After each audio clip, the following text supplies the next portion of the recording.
We'll start with Lethal Lockdown. Not a traditional Lethal Lockdown. What is it? Oh, with the no roof? Yeah. That is like one of the cooler things TNA added to that, the retractable roof.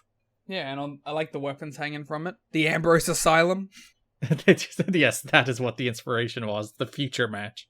You know, it's funny, they did do the Wednesday Bloody Wednesday, which did have the weapons attached, but they didn't attach them for this. They just walked out with them. Well, no one did a Wednesday Bloody Wednesday match. No, Jarrett was in both. No, but no one did one on this show. That's true. There was Lethal Lockdown. Mm-hmm. The March 18th episode of Impact. Jeff Jarrett was in the ring. He was introduced by Mike Tenay. The crowd chanted, "Drop the title" at him. Disrespectful. So he dropped the title on the mat. That rules. Picked it back up. And I have never in my life seen a smugger human being. He was so happy with himself. There was a look of pure joy on that man's face at what he just did. Because this is like the third or fourth time they've chanted drop the title at him. So you know he's like, next time they do it, I'm going to do this bit. And it's going to be so good. And then they did, and he did his bit, and he was so happy with himself. I noticed there was like one guy in the crowd who went, alright, that was good. Yes, there's some people who just actually pop for it. It's like, alright. Today doesn't sell it at all. He doesn't. He charges on. Like, he completely no-sells it. What a pro. Like, you'd think it would be a classic Mike Tenay face moment, and instead he's just like, I'm just going to continue introducing you. Wait, you got a real good Mike Tenay face, though. Oh, there's always good Mike Tenay. Like, it's weird that they only have Mike Tenay in the ring to introduce Jarrett for these. I'd imagine Jarrett likes the idea of playing off Tenay. I think he enjoys that. Because they don't have Tenay do it for literally anybody else. A good on-screen chemistry. Yeah, he's a good foil. He's the only good foil for Jeff Jarrett in this company. Yeah. So he explains that Monty was screwed out of multiple title shots, by whom, I wonder, but also he had two. Only he and Monty know exactly why Monty did the turn. The crowd chant asshole, but that's dubbed over with Jarrett sucks chants.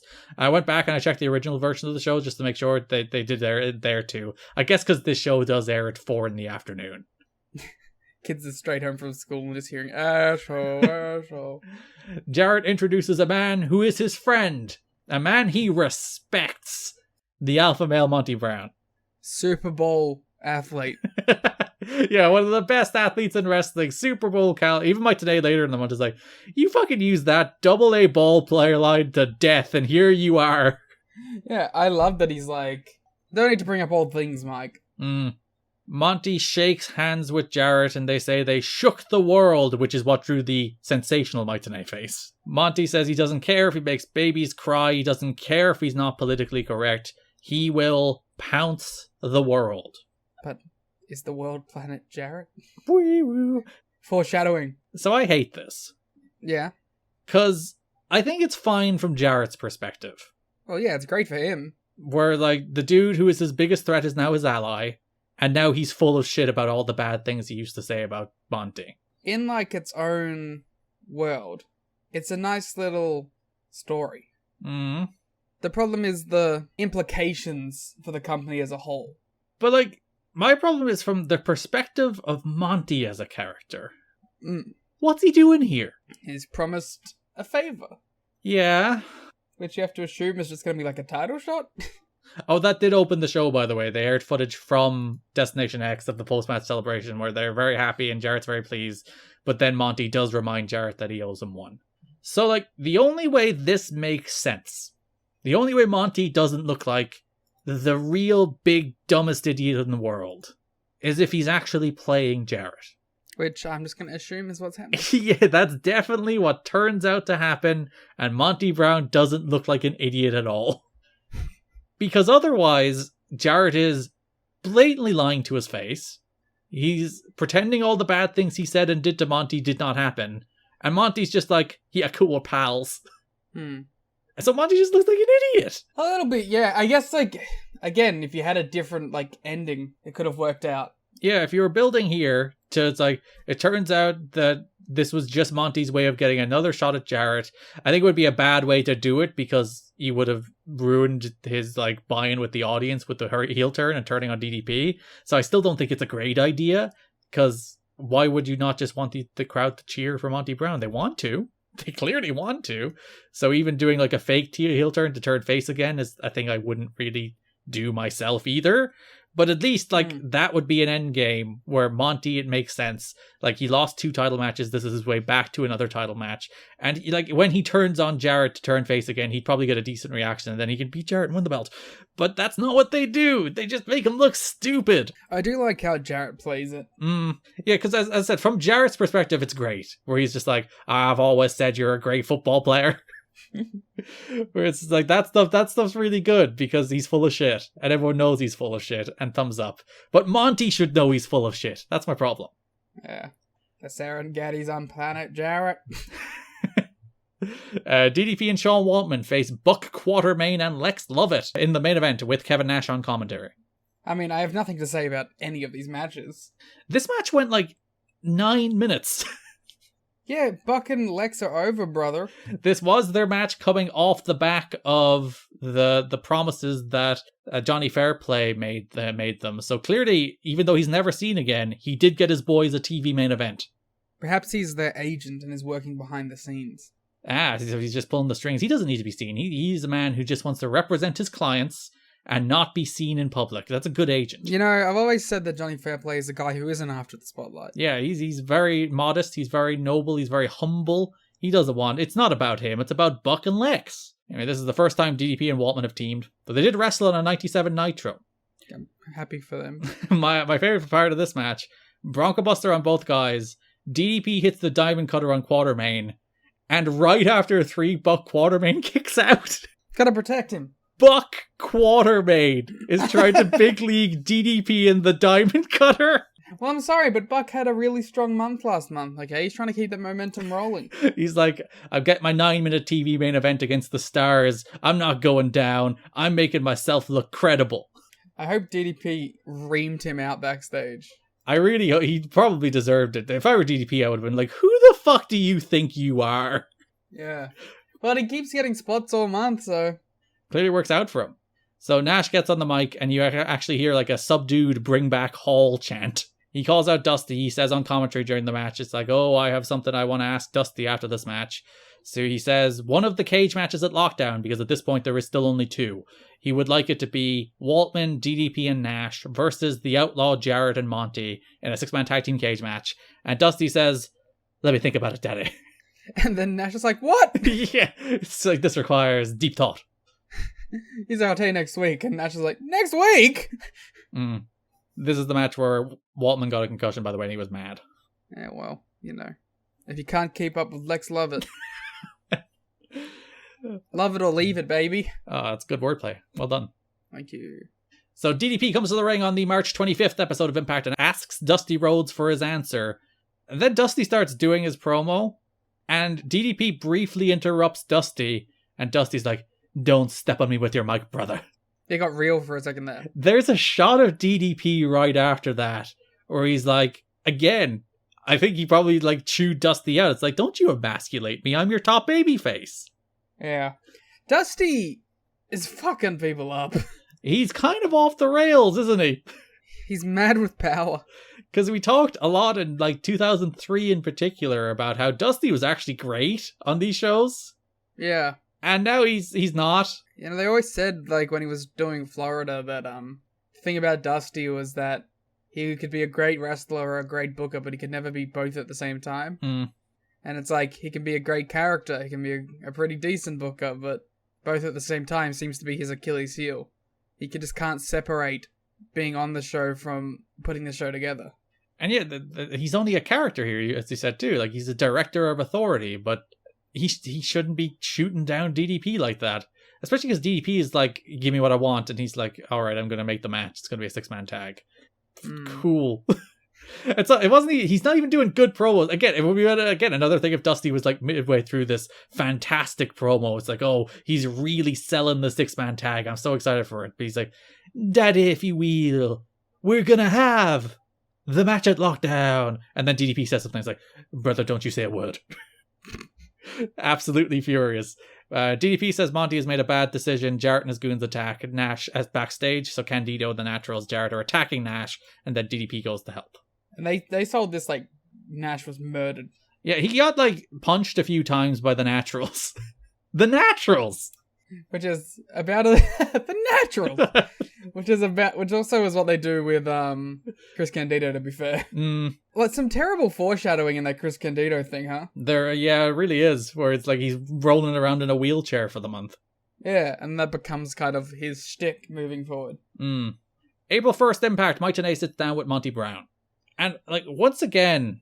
The point of this is like to explain the heel turn. They're doing the sit backstage with the entrance tunnel as a backdrop. It's the same interview style they did with DDP last month. And like they're meant to explain why Monty did what he did. And they're just kind of like dancing around it because it's very clear they don't actually have a reason for why Monty did what he did. We did it because we thought it would be a good swerve on the show. Yeah, like that's 100% the reason. And they didn't think it any further than that. So when they're like, we have to have Monty come out and explain this. So he's like, I don't owe you an explanation. We have mutual respect. And Lockdown will be about survival and pain. And he does the thing where it's like, he's being cryptic in a way that doesn't make me more interested in why he did it. He's being cryptic in a way that makes me think they don't have a reason for why he did it. Yeah. He's just doing like the WWE speak too. Yeah, he's lost all his personality. It's not a good look at the moment for him. There's no Tritons this month.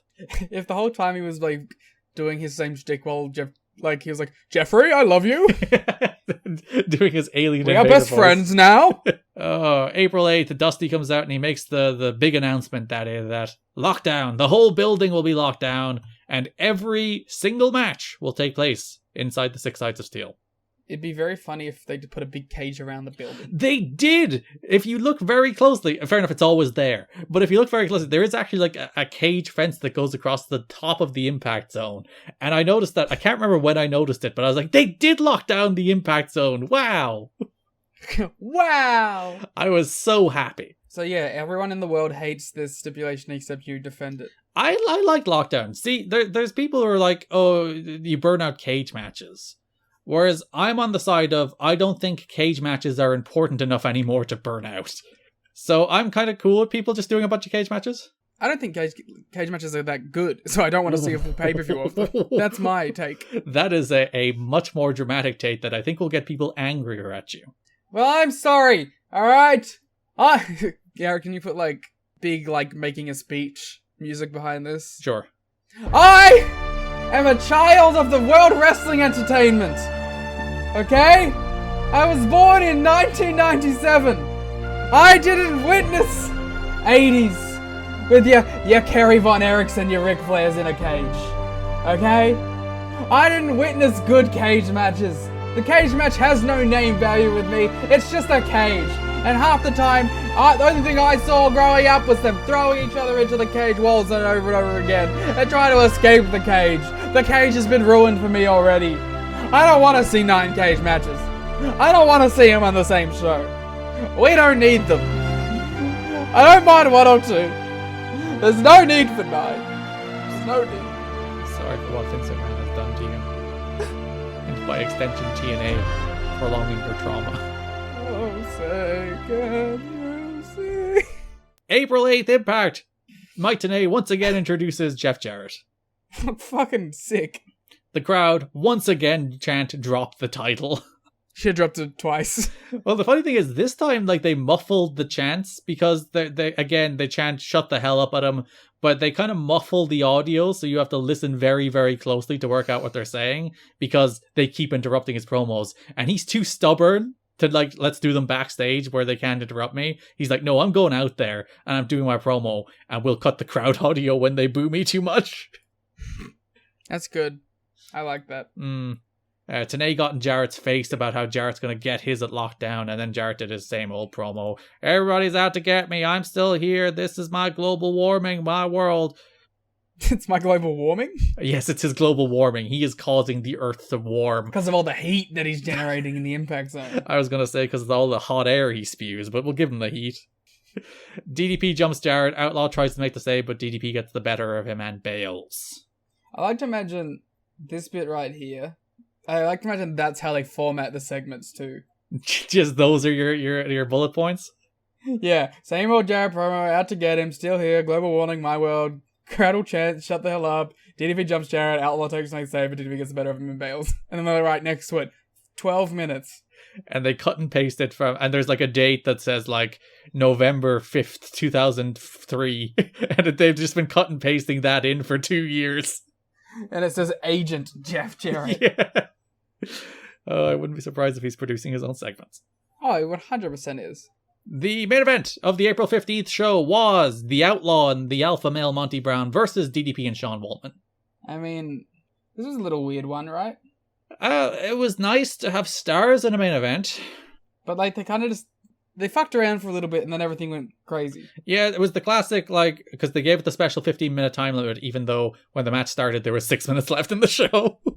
Well, obviously, they did the time buy thing that Tony does on Dynamite. Oh yeah, they're going long. That the Tony does every week, where he's like, "We will stay with this as long as we need to, even though the match will still end at the top of the hour."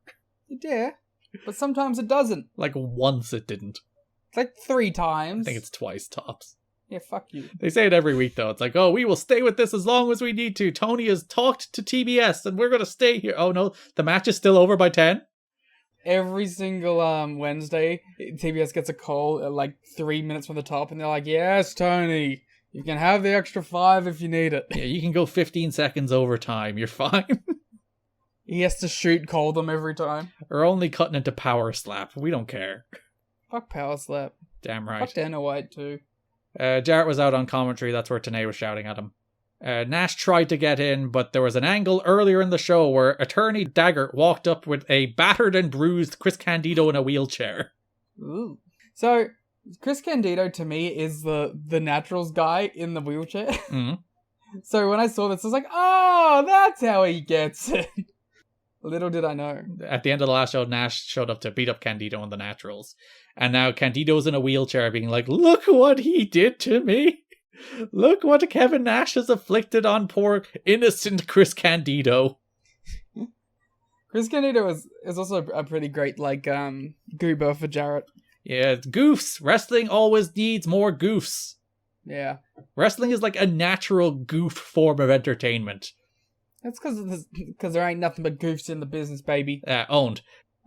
Including me. Including both of us. Hey, we are cool people who watch TNA. Including every single podcaster. Well, no, all the other podcasters are goofs. We're the good podcasters, Liam. Bro, I can't even name one other podcast. Name a podcast. Name a podcast. We need to bring back Name a Dirt Sheet. Yeah, it's been a while. Alright, we're going to bring it back, guys. That's now an official You've Got to Be Kidding Me bit. Yeah, we're going to make a Name a Dirt Sheet shirt and Rover can't sue us. Yeah, fuck off. No, I don't want to say it.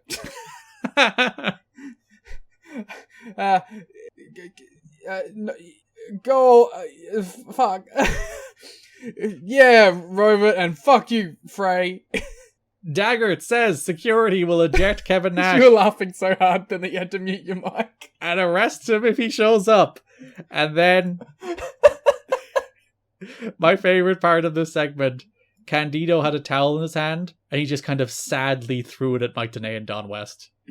He was like, Yeah. So yeah, Nash tried to attack Jarrett at the start of the main event, but security, an army of security, it was like 30 of them, dragged him away. I mean, that's how many it takes to get rid of K Nash. He's the Punisher, baby. He's not the Punisher. He's the big Popeye. He was determined, too. That man had a determined look on his face. Everyone hit their big moves, and then Jarrett hit Waltman with a guitar, allowing Outlaw to pin him for the win. I enjoy when Waltman wrestles on these shows, because he's one of the few who actually brings a little energy and urgency to his matches. Well, he seems to still care. And his body is, with him enough to keep up with it. Yeah, when he does his, babyface comeback, which is just, spin kicks and Bronco Busters, crowd are into it. DDP shows up, brawls backstage with Jarrett, where Nash once again tries to get his hands on him as we go off the air. Are you excited for this Kevin Nash big babyface run?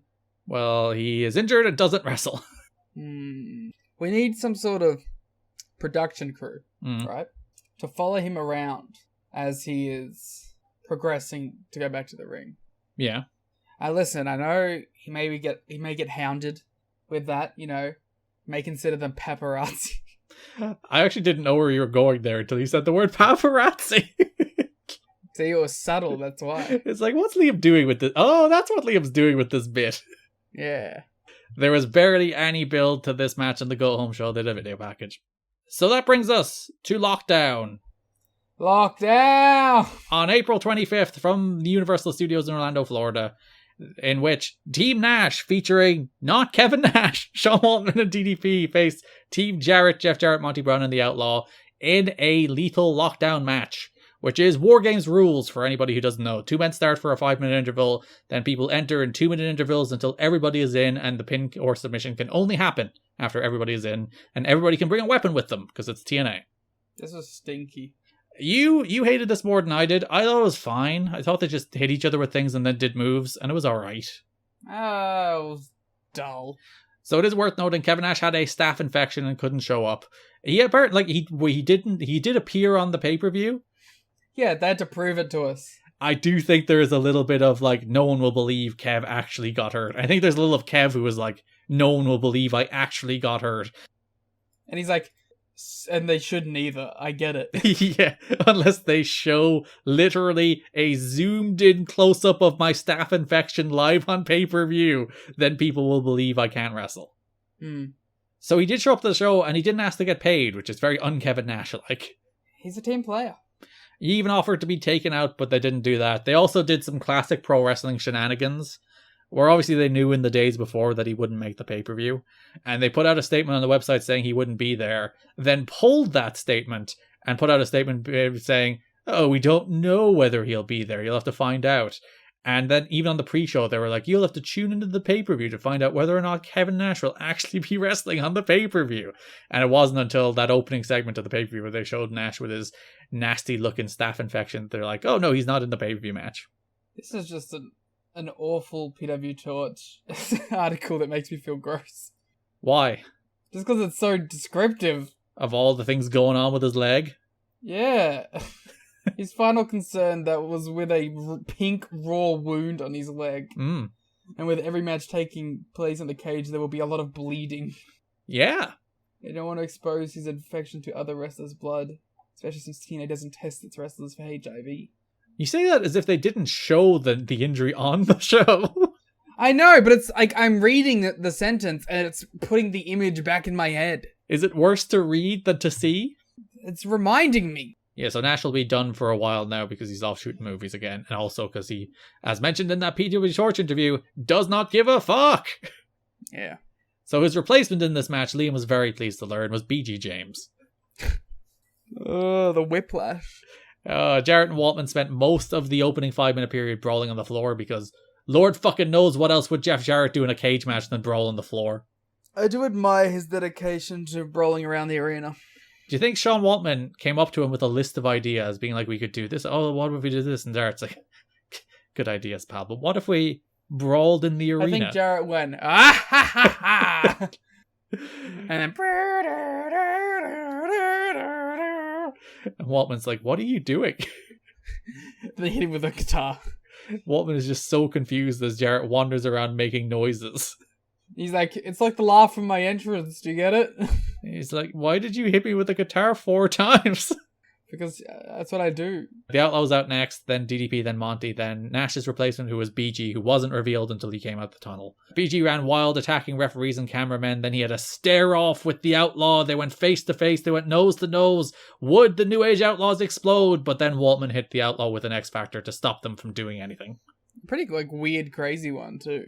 Yeah, it was like one where the Outlaw lifted him for like a sky high, but then Waltman countered midair into an X-Factor. It looked odd. So yeah, we will have to learn at a later date whether or not BG and the Outlaw are on the same page. I think they aren't. Monty pounced everybody, including, I think, the only instance in the history of wrestling of a double pounce? Surely Jordan's done it. Jordan who? Grace. She does the pounce. Has she pounced 2 people? I would think so. But yeah, Monty I don't think has ever double pounced. No, not at this point at the very least. Yeah, this is the first one. This is the first double pounce. He pounces as both DDP and BG James at the same time. I've seen someone pounce someone into someone else. Yeah. But I don't know if I've seen a straight up, I'm going to hit both. Yeah, I'm going to pounce 2 people. Especially large men, like BG and DDP. Those are heavyweights. And he be pouncing those dudes.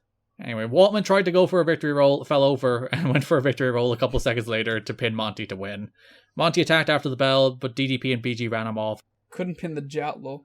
No, he's a star, you see. You can pin Monty all you want. Because he's super hot, fresh off his heel turn. Things are going so well for him. They clearly have a very thorough plan for what they're doing with this Monty Brown character. It's such a great story. It should get an Emmy, frankly. BG and the Outlaw stared each other down, as that story will continue for a very long time. I say, ominously. Foreshadowing. So Liam, as the War Games hater, the famous disliker of the War Games, I assume this is the match that has turned you around? No. Damn. Not even with a double pounce? No. What if all the War Games matches had double pounces? That would probably go tiresome. What if it was a War Games match with 2 rings, and he double pounced 2 people from one ring to the other? I mean, now we're talking. Would that be the best War Games in the history of War Games? Oh, it really depends on the other 40 minutes of it, but it helps. We'll see, can we finally get to the Leica War Games match someday? This isn't the one, this is never the one. But maybe, you never know. I like some fake War Gameses. Mm-hmm. I'd like one of those NXT ones.